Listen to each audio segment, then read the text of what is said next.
Malambing na ang tulog ng mag-anak na ito. Madaling araw nitong February 10. Nang ang isa sa mga bata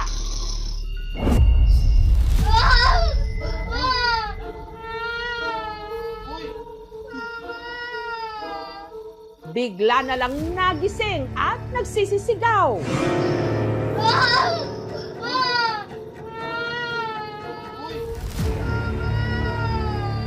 Nanginginig na siya sa takot, sinasabi niya po sa akin na may humila po ng kumot.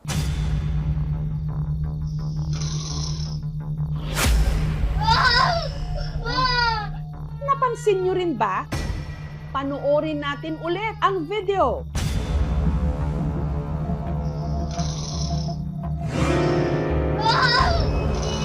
Ang kumot ng bata. Kapansin-pansin ngang umangat na para bang may humila. Imposible po na may hihila po nun dun sa may paanan. Wala na pong ibang tao. Kung walang ibang tao sa silid, sino ang humila sa kumot? Parang nag-a-attract po ko ng mga masasamang entity.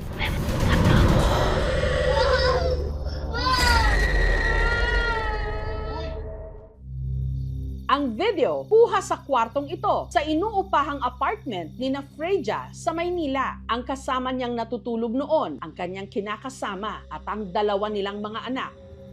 Tulog na po silang tatlo. Ako na lang po yung gising ng madaling araw na yon. Tapos nagsa-cellphone po ako, nagpapaantok na lang ako.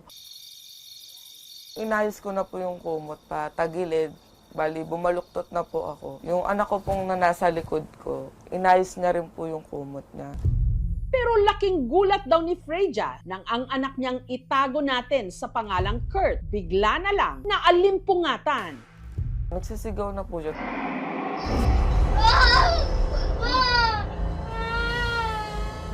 Nanginginig na siya sa takot, sinasabi niya po sa akin na may humila po ng kumot. Tinatanong ko po siya, nakita mo ba? Hindi wala daw po siya nakita. Sinabi ko na ako lang po yun, para hindi siya matakot lalo. After niya po matulog ulit, bumangon po ako para i-check yung CCTV kung totoo po yung sinasabi niya na may humila ng kumot. Pagka-check po ng CCTV, nalaman ko po na totoo yung nangyari na hinila po yung kumot niya. Makikita niyo po sa video, nakaganyan na po akong pwesto. Tapos yung anak ko po, nag-ayos ng kumot na nakabaluktot. Ayun na po yung hinila. At hindi raw ito ang unang beses na may di umano nagparamdam kay Kurt sa kanilang kwarto. Kahagising lang po na. Tapos naglalaro siya.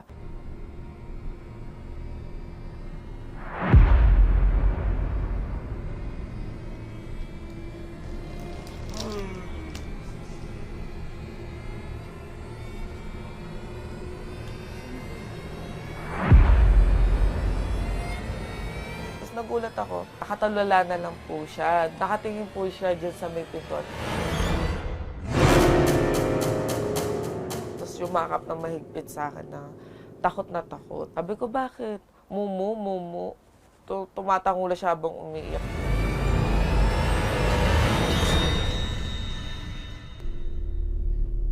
Taong 2019, nung nagsimula raw mangupahan sina Freja sa apartment, ang hipag niyang si Jenny, meron din daw nakakapanindig balahibong karanasan sa kanila namang hagdanan. Nag-rent din kami sa kabila. One time, walang tao dito, pumasok ako. Diretso sana ako sa taas. Bigla akong napahinto.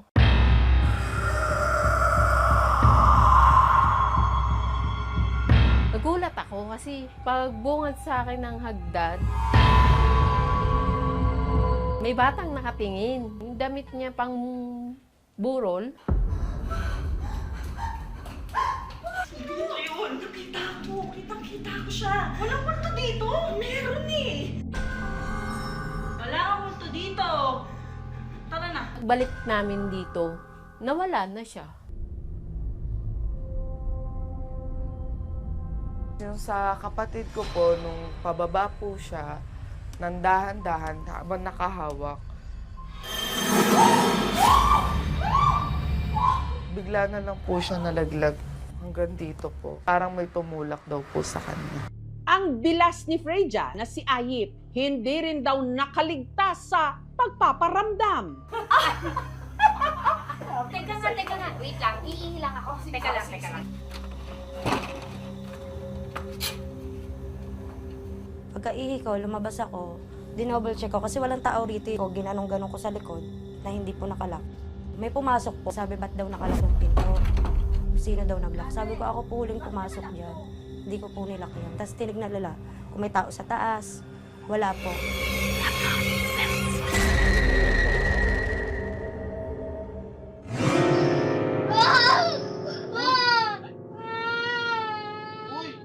Matapos mag-viral ang video ni Freja, may ilang nag-comment na kaya raw may nagpaparamdam sa kanilang apartment dahil ang kanila raw tinitirhan, malas, at ang itinuturong ugat ng kamalasan ang pwesto raw ng kanilang salamin at ang magkaharap na pinto sa kanilang kwarto. Masama daw po yun. Parang nag-a-attract po ko ng mga masasamang entity dito sa bahay dahil po sa salamin, lagusan ng mga masasamang entity po. Ang salamin po kasi meron another dimension kung tawagin. Okay? So, halimbawa, natutulog po tayo, tapos may salamin na nakatapat sa kama, may kasabihan kasi na naglalakbay po yung spirit natin. Kapag mamaya napasok siya doon, minsan mahirap siya mag-recall back papunta sa katawan natin. Yun ang dahilan bakit may mga iba po nagkakaroon din ng tinatawag na bangungot. Dalawang door na magkatapat po, ang tawag namin dito is may poison arrow. Bumibilis ngayon yung energy ng chi. Pwede maka-affect ng money loss. Pwede maka-affect ng mga parang alitan, away, conflict problems. Pwede siya makapag-cause din ng mga health problems. Para lutasin ang misteryong bumabalot sa inuupahang apartment ni na Freja, kinatok sila ng isang bisita. Ang paranormal researcher na si Ed Calwag.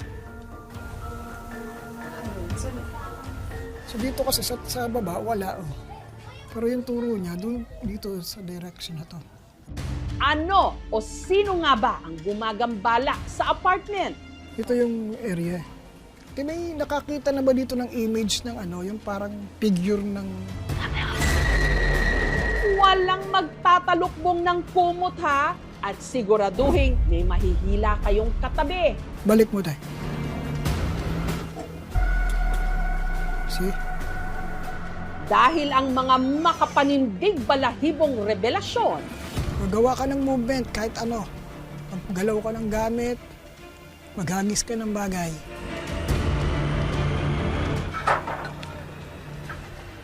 Saan yun?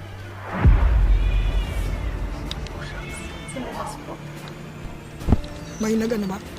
May bumato po ba? May nagbato po ba dyan? ilalahad na sa aming pagbabalik.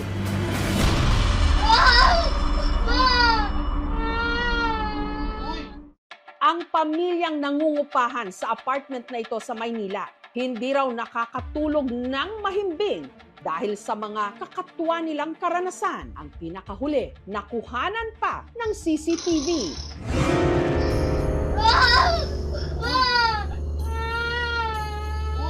Nanginginig na siya sa takot, sinasabi na po sa akin na may humila po ng kumot.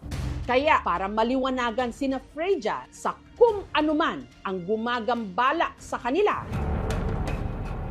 kinatok sila ng paranormal researcher na si Ed Calwag.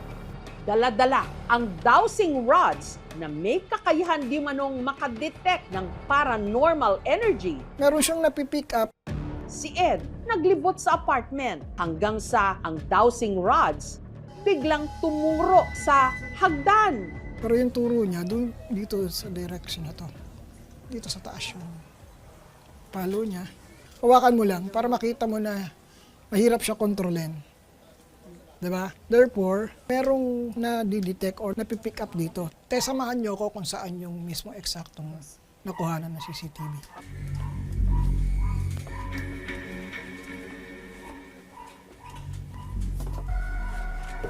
Medyo mabigat ang pakiramdam mo.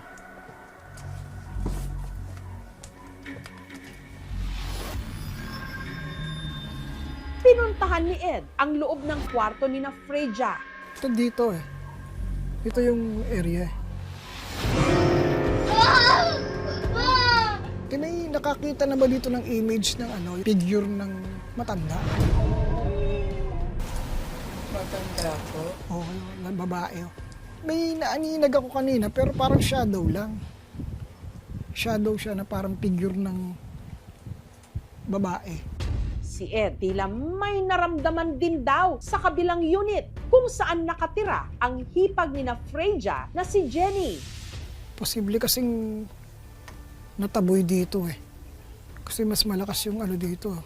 Tignan natin kung magre-response. Or gawa ka ng movement kahit ano. Maggalaw ka ng gamit. Maghagis ka ng bagay. Hanggang sa biglang may kumalabog sa labas ng bahay. Saan yun? Sa labas po. May nag-ano ba? May bumato po ba? May nagbato po ba dyan? Walang nagbato? Wala po nagbato? Pusa, tumakbo. Ito yung spot na solid yung energy niya. Ngayon te, okay lang tanggalin mo siya. Matatanggal ba?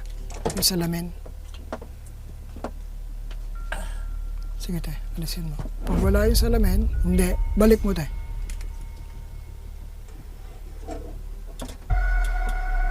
See? Tanggalin mo te.